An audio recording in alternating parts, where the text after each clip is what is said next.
This is my friend Hudson. Hudson is going to help us learn about leash manners. Now, the most important thing to know before you get started teaching or training your dog on anything is that the general formula for dog training is that we ignore what we don't like, we give attention to what we do like and we want to see repeated. So we ignore what we don't like, ignore or interrupt and redirect sometimes, which I'll explain shortly, or you mark, reward, praise, reinforce what you do like and want to see repeated. So when it comes to leash manners, the most common mistake that humans make is they're inconsistent. They're inconsistent in their expectations and they're inconsistent in their communication. And they often don't realize that. The only way that they start realizing it is in the inconsistent behavior of their dog, right? Their dog's behavior reflects back to them what they're communicating and what they are reinforcing or not. And so when it comes to leash manners, you want to consider what is polite leash manners to you? What does that mean? What does that look like? Because there is some variance there. It is personal preference. For me, leash manners means walking on one side, not tripping up the human, maintaining a loose leash, and offering lots of visual check-ins. And the reason that I like visual check-ins is it shows me the dog is engaged with me. They have a job. They know they need to check in with me frequently. And they'll begin to do that, not just for reward, not just for engagement, but in those times when they are unsure or unclear of the expectation or even a little nervous and need some support or guidance, they're going to check in with us and it gives us an opportunity to proceed. Can we offer them a cue? Can we offer them support? Can we offer them some direction, maybe some comfort?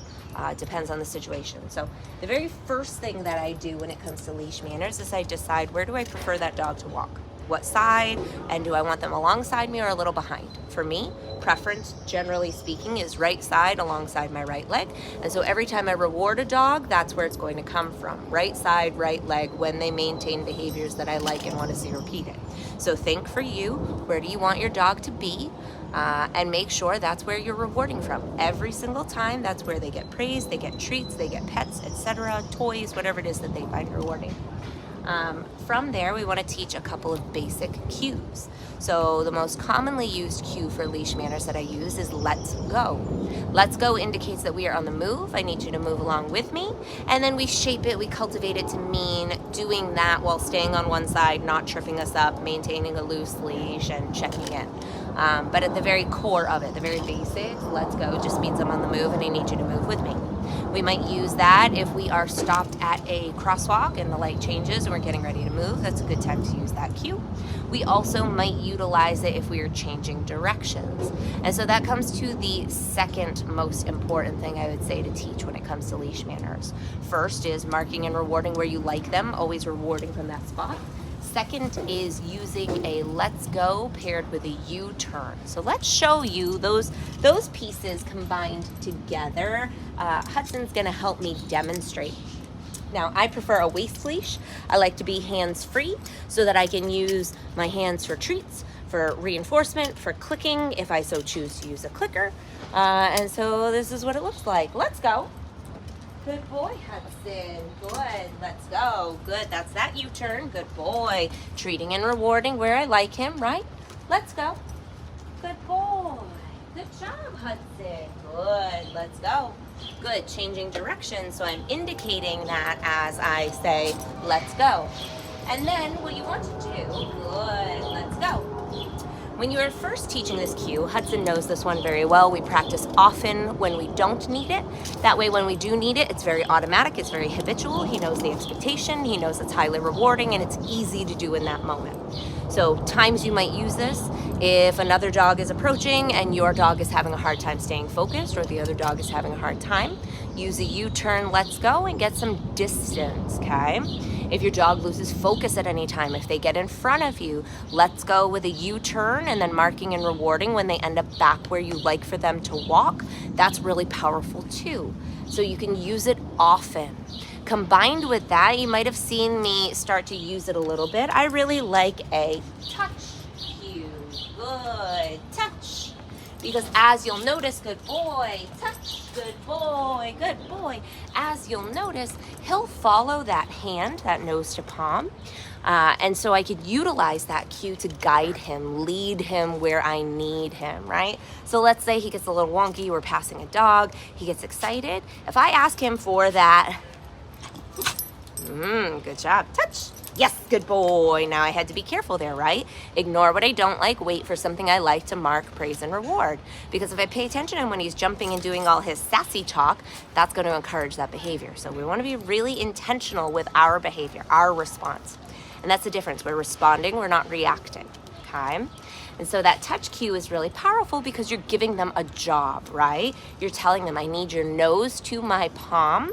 I need you to maintain it there until I release that treat to you. If you choose to use a lure, at least at first, start it like that, okay? Touch, good, touch, good, touch, good, touch, releasing it now, okay? So 4 repetitions before I released, but when you first start it, release it every single time and then space it out and then make it inconsistent so they never quite know what to expect. That's what you're looking for. You want to be a little bit unpredictable. And so by using that, good boy, by using that touch cue and that lure, you can guide him where you need him to be and make it a little bit easier when you do things like pass other dogs or pass another distraction. So for example, I know you couldn't see off screen, but 2 dogs were just passing by and they were kind of jumping up at me a little bit.